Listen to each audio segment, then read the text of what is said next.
दोस्तों पिछली वीडियो में कुछ टेक्निकल इशू के कारण हम पूरी तरीके से पढ़ नहीं पाए थे पीडीएफ। आज हम उसके अभी आगे पढ़ेंगे।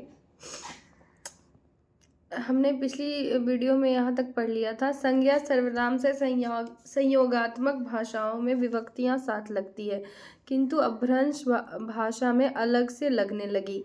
हिंदी में अपभ्रंश की ये सारी प्रवृत्तियाँ चली आई। नपुंसक लिंग प्रत्यय समाप्त हो गया, तद्भव की संख्या बढ़ गई। 2200 के आसपास अपभ्रंश का काल समाप्त हो गया। इसके बाद आधुनिक भाषाओं का युग आरंभ हुआ, जिसमें से 12वीं शताब्दी से आधुनिक भाषाओं का स्पष्ट रूप सामने आया। कुछ समय तक अपभ्रंश की प्रवृत्तियां आधुनिक भाषाओं में मिली जुली रही, फिर धीरे धीरे कम होती गई। दोस्तों, भाषा परिवर्तन के इस संक्रांति काल में संदेशात्मक प्रकृति, पैंगलम, उचित व्यक्ति प्रकरण, वर्ण रत्नाकर, कृतिलता तथा ज्ञानेश्वरी जैसे कुछ ग्रंथों की रचना हुई, जिनके अध्ययन से अपभ्रंश से प्रभावित पुरानी हिंदी के कुछ रूप देखे जा सकते हैं। इस काल की भाषा को कुछ लोगों ने अबहट के नाम से पुकारा है। इस काल के कवि जो हैं ज्योतिश्वर ठाकुर, विद्यापति और बंशीधर ने तत्कालीन भाषा की अबहट की संज्ञा दी है। अबहट अपभ्रंश का ही विकृत रूप है। आपसे पूछा जाएगा फ्रेंड्स कि अबहट क्या है, तो अपभ्रंश का क्या है? अबहट विकृत रूप है। अबहट जो है अपभ्रंश का ही एक विकृत रूप है।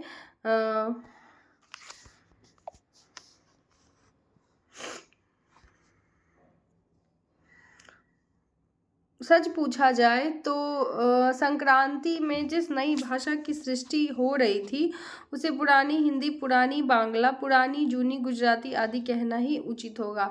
उक्त बातों से स्पष्ट है कि अपभ्रंश के विभिन्न रूपों से हिंदी और अन्य भारतीय भाषाओं की उत्पत्ति हुई है। आपसे पूछा जाएगा कि अपभ्रंश से किस चीज़ की उत्पत्ति हुई है, तो अपभ्रंश से के विभिन्न रूपों से हिंदी भाषाओं की उत्पत्ति हुई है। ये सभी भाषाएं सरलता की ओर है। संस्कृत, पाली आदि की तुलना में अपभ्रंश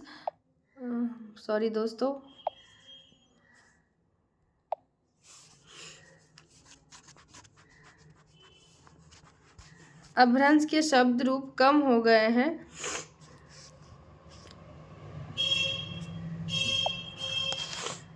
आधुनिक भाषाओं में अपभ्रंश की तुलना में शब्द रूप और भी कम हो गए। इस प्रकार भाषा सरल होती गई। संस्कृत में 8 कारकों के 3 वचनों में 24 रूप बनते थे। प्राकृत में 22 रूप हो गए, अपभ्रंश में 6 हो गए। और आधुनिक भाषाओं में कुल 2 रूप बनते थे। प्राकृत में 22 हो गए, अपभ्रंश में 6 हो गए, और आधुनिक भाषाओं में 2 मूल और विकृत हो गए। क्रिया के रूपों में काफ़ी कमी हो गई। संस्कृत में वचन 3 थे, अब केवल 2 ही वचन रह गए। संस्कृत में 3 लिंग थे, आधुनिक भाषाओं में 2 ही लिंग रह गए। अब हिंदी के लगभग हिंदी अन्य आधुनिक भारतीय भाषाओं की तरह अपने अस्तित्व में आ चुकी थी। भाषाओं के रूप में हिंदी की प्रकृति रचनात्मक है। इस विषय में यह जर्मन में मिलती जुलती है। हिंदी जर्मन की तरह अपने ही प्रत्ययों से नवीन शब्दों का निर्माण कर लेती है। यह विशेषता अंग्रेजी की नहीं है। डॉक्टर उदय नारायण तिवारी हिंदी को उधार लेने वाली भाषा न कहकर रचनात्मक भाषा कहना ठीक समझते हैं। ये एक बहुत ही इम्पॉर्टेंट लाइन है दोस्तों कि डॉक्टर उदय नारायण तिवारी जो हैं हिंदी को उधार ना लेने वाली भाषा कह के रचनात्मक भाषा कहना ठीक समझते हैं। इस दृष्टि से आर्य भाषाओं में हिंदी का अपना अलग व्यक्तित्व है। हिंदी की दूसरी विशेषता यह है कि आरंभ में ही इसमें तद्भव की अधिकता रही। यह तद्भव हिंदी के प्राण है। कल ही हमने पढ़ा था तत्सम, तद्भव, तत्सम में जिसमें संस्कृत के अंश होते हैं, तद्भव में जिसमें डायरेक्ट जो होता है हिंदी शब्द होता है। हिंदी की दूसरी विशेषता यह है कि इसमें आरंभ से ही हिंदी का अपना तद्भव की अधिकता रही। ये तद्भव हिंदी के प्राण है। वस्तुतः हिंदी जनता की भाषा है। जनजीवन की गोद में इसका जन्म हुआ है, अतः इसे जनता को गले का हार बना रहना है। इससे की स्वाभाविक शोभा पे तत्समों का बोझिल अलंकार लादना, इसकी प्राकृतिक सुषमा को नष्ट भ्रष्ट करना होगा। यह बात हिंदी के प्रेमियों को ध्यान में प्रयुक्त होता है, जिसे समय समय पर सर्वसाधारण की धरोहर समझा जाए। हिंदी की मूल उत्पत्ति सौरसेनी अपभ्रंश से मानी गई है। दोस्तों, ये बहुत इंपॉर्टेंट लाइन है कि हिंदी की जो मूल उत्पत्ति है वो अपभ्रंश पश्चिमी हिंदी से मानी गई है। हिंदी की जो मूल उत्पत्ति है वो कहाँ से मानी गई है फ्रेंड्स? हिंदी की मूल उत्पत्ति अपभ्रंश और सेनी पश्चिमी हिंदी से मानी गई है।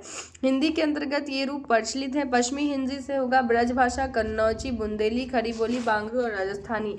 मेरे साथ याद करिए कि पश्चिमी हिंदी से होगा ब्रजभाषा, कन्नौजी, बुंदेली, खड़ी बोली, बांगरू और राजस्थानी। ब्रजभाषा, कन्नौजी, बुंदेली, खड़ी बोली, बांगरू, राजस्थानी। पश्चिमी हिंदी से क्या होगा? ब्रजभाषा, कन्नौजी, बुंदेली, खड़ी बोली, बांगरू, राजस्थानी।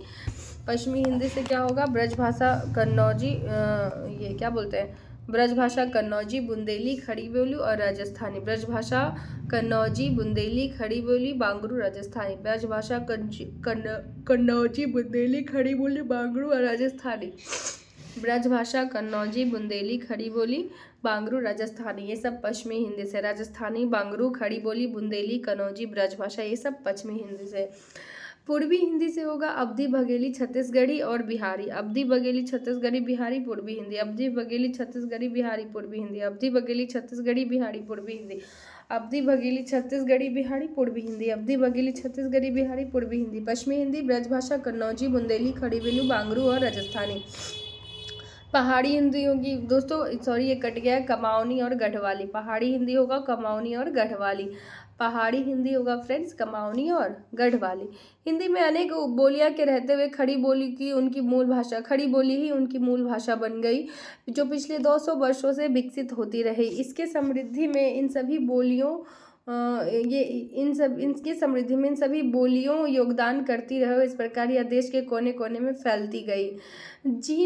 जॉन बीम्स ने आधुनिक आर्य भाषाओं में हिंदी का सर्वाधिक महत्व दिया।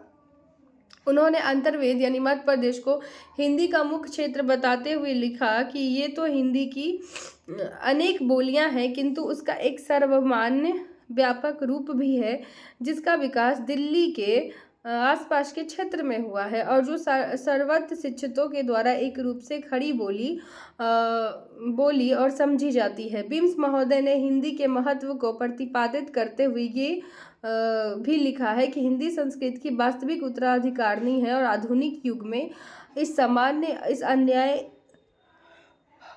भाषाओं का वही स्थान है जो प्राचीन काल में संस्कृत का था। अब नेक्स्ट टॉपिक है फ्रेंड्स, हिंदी भाषा का संक्षिप्त परिचय, मतलब हिंदी का नामकरण कैसे हुआ। हिंदी, हिंदू और हिंदुस्तान, ये शब्द संस्कृत के नहीं फारसी के हैं। ये बहुत इंपॉर्टेंट लाइन है। हिंदी, हिंदू और हिंदुस्तान जो है संस्कृत के नहीं है, फारसी के हैं। हिंदी, हिंदू और हिंदुस्तान संस्कृत के नहीं है, फारसी के शब्द हैं। हिंदी भाषा का जन्म उत्तर भारत में हुआ, पर उसका नामकरण ईरानियों और भारत के मुसलमानों ने किया।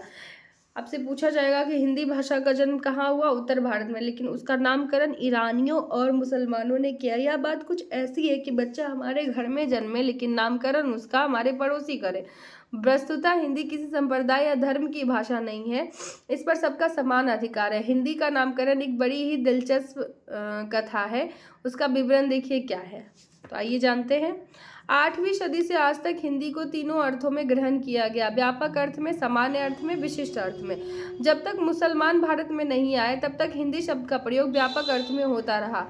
व्यापक अर्थ में हिंदी या भारत से संबंधित किसी भी व्यक्ति, वस्तु या तथा हिंदी या भारत में बोली जाने वाली किसी भी आर्य, द्रविड़ या अन्य भारतीय भाषाओं के लिए प्रयुक्त होती थी। ईरानियों की प्राचीनतम धर्म पुस्तक अवेस्ता में हिंदी, हिंदू आदि शब्द मिलते हैं। मध्यकालीन ईरान में हिंदू के एक विशेषण प्रत्यय लगाकर हिंदी फिर हिंदी शब्द बना। कालांतर में अंतिम व्यंजन लुप्त हो गया। हिंदी शब्द हिंद के विशेषण रूप से प्रचलित हुआ। प्रारंभ में हिंदी शब्द देशबोधक था। कुछ लोग हिंदी का संबंध सिंधी से जोड़ते हैं क्योंकि ईरानी लोग स का उच्चारण ह की तरह करते हैं। 8वीं सदी शब्द अरब, मिस्र, सीरिया तथा अन्य देशों को प्राप्त हुए, किंतु प्राचीन व्यापक अर्थ में हिंदी शब्द का प्रयोग अब नहीं होता। भारतीय संविधान ने इस शब्द का ग्रहण भारतीय संघ राजभाषा के रूप में किया। भारतीय प्राचीन ग्रंथों में हिंदी, हिंद और हिंदू शब्द का प्रयोग नहीं मिलता है। भाषा का सामान्य अर्थ जबाने हिंदी शब्द का प्रयोग मध्यकालीन फारसी और अरबी साहित्य में मिलता है। 6वीं शताब्दी में बादशाह नौशरवा ने राजकवि पंचतंत्र। अब इसके आगे फ्रेंड्स हम एक अलग वीडियो में पढ़ेंगे। Thank you, all the best.